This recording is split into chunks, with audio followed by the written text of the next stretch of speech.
Okie pokey weirdos, I'm Rev, and welcome to my world of cosplay shenaniganery. Last year I put a Christmas elf hat on Lucy Lessmaker and called it a Christmas costume because I was stressed and exhausted.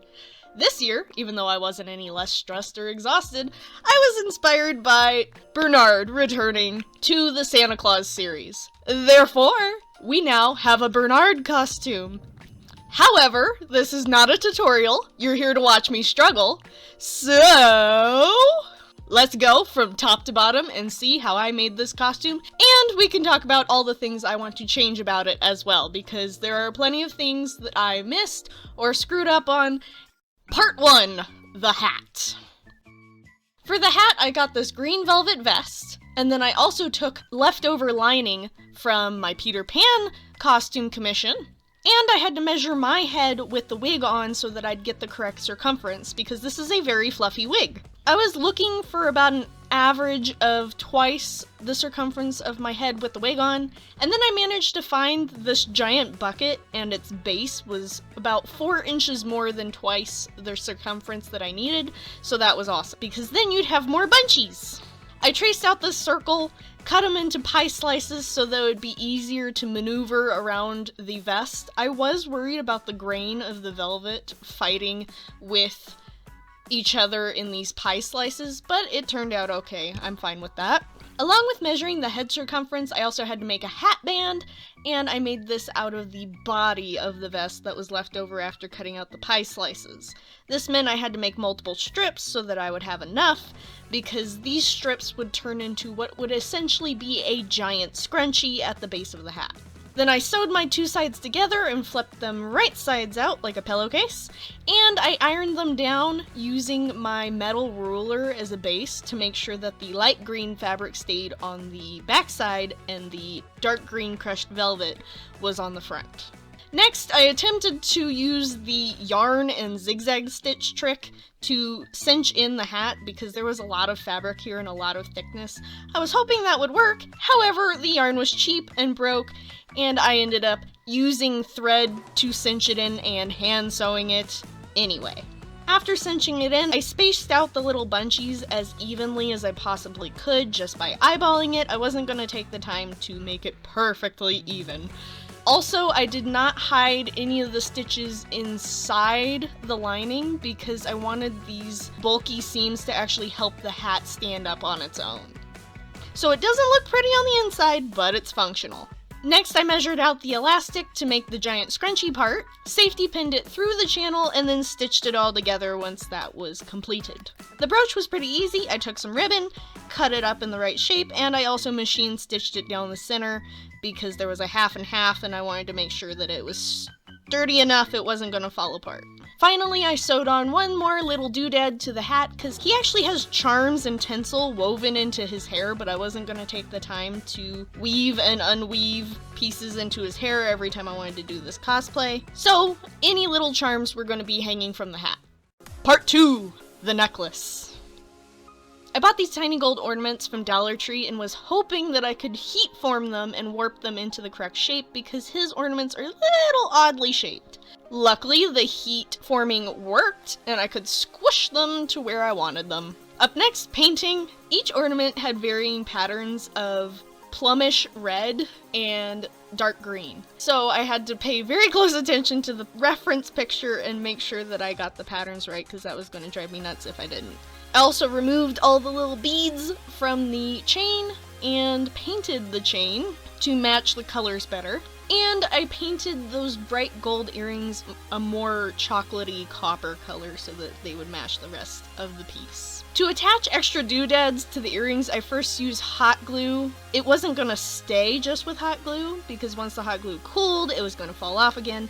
Therefore, hot glue first, then E6000, and the hot glue will help with the initial grip, but the E6000 helps with it having a more permanent stick. Spray painting these was easy enough. I actually made a little contraption that I've used pretty regularly with these clothespins and hanging pieces from them so that I can spray paint everything from all sides and not have to wait for each side to dry. I used golden hot glue sticks to put more decoration on these pieces since I didn't want to take any extra time where it didn't need to be put. fabrics, and I also used my gold jump rings to add extra decoration.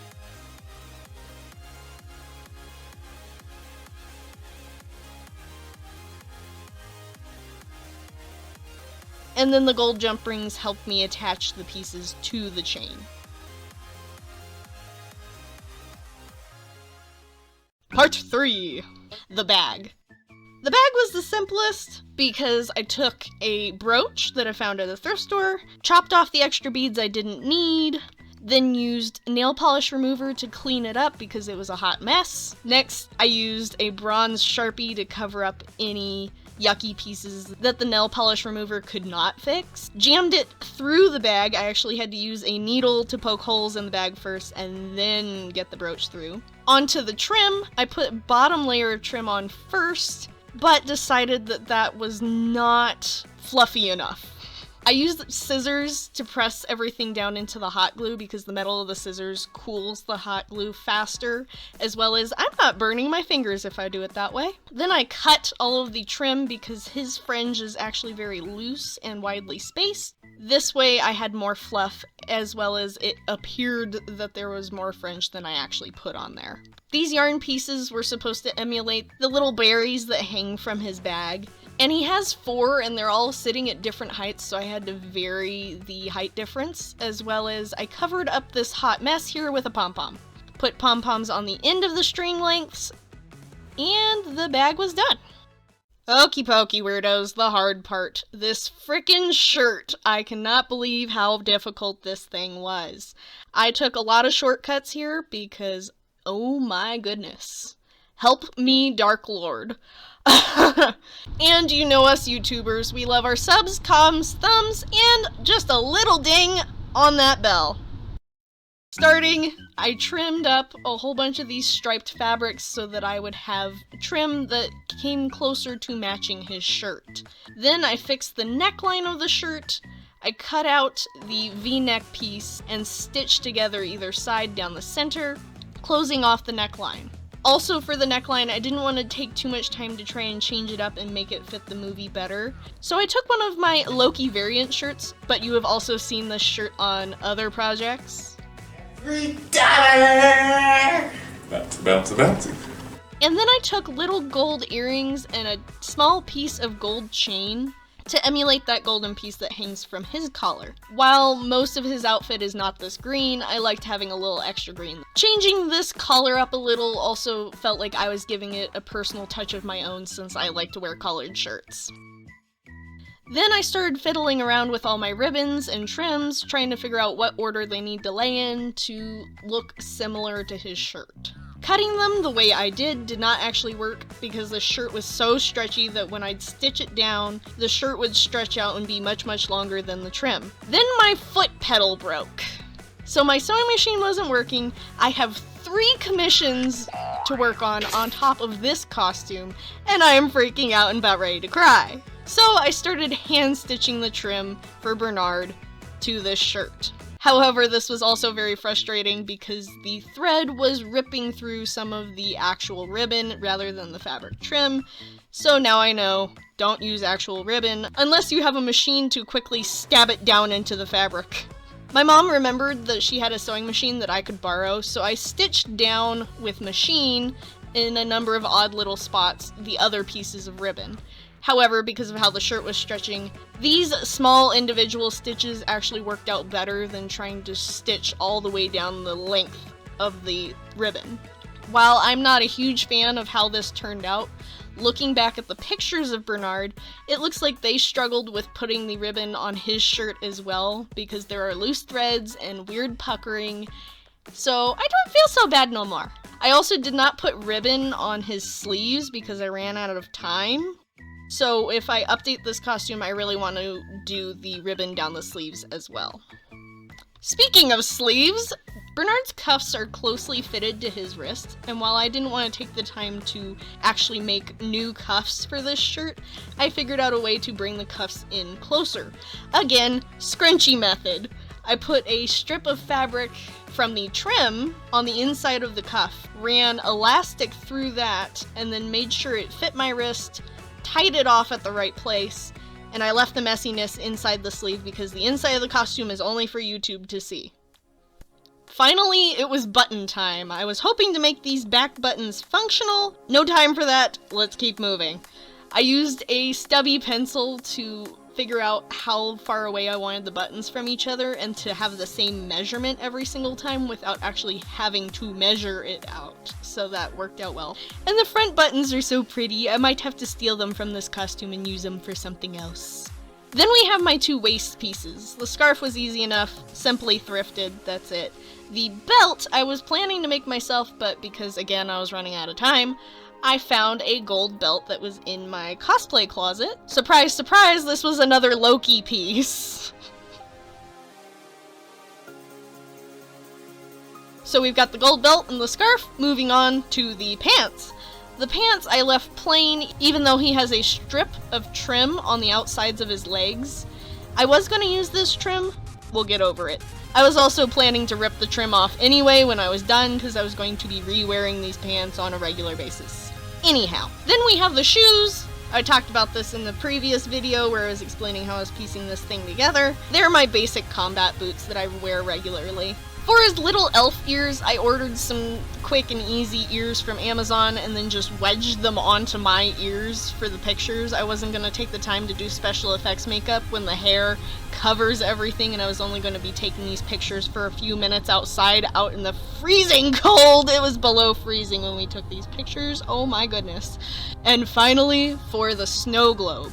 For wearing this costume to work, I brought a little Snoopy snow globe with me, pretending like the water running out of the snow globe was actually his magic running low. But with being at home, I was more comfortable with carrying around my extra special, fancy Nightmare Before Christmas snow globe. Yes, it plays music. No, I can't play that on YouTube. But it's a super fun concept, and I feel like Bernard would appreciate Nightmare Before Christmas anyhow. Now, that was my cosplay for Christmas this year. For next year, my plan is to cosplay Christmas Present from Scrooged. I love this lady, especially because her dress is very, very pretty. There's so many different aspects to it. I love how sparkly she is. And if you would like to see me make this costume, I will need some support on Patreon and Ko-fi because iridescent fabric is not cheap. If I'm getting enough support from my platforms by September of 2023, I will likely be able to make this costume. However, I need your help. No! Grow up! So, you screwed up. You know what you did was wrong. The question is, how are you going to make things right? I greatly appreciate all of my new subscribers I've gotten lately, as well as followers and likes and So, if you would like to join me in the regular struggles of cosplaying and the crazy adventures that I take myself on, Lolita spotted. please subscribe, and welcome to the madness.